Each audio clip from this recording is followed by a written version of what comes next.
भल्ले बनाने के लिए सबसे पहले हम उड़द दाल को रात भर भिगो लेंगे।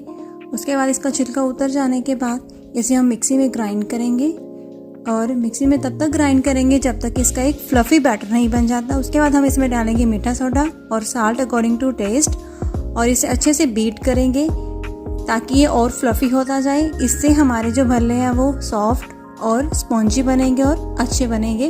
और हम इसके बाद हम इसे करेंगे डीप फ्राई। स्पून की हेल्प से हम इसमें डालते जाएंगे अपने और हम इसे डीप फ्राई करेंगे जब तक कि इनके ऊपर गोल्डन ब्राउन कलर नहीं आ जाता। उसके बाद अब इसे निकाल लें और स्टोर करके रख दें अराउंड 2 और 3 डेज़ के लिए और दही डालकर सर्व करें।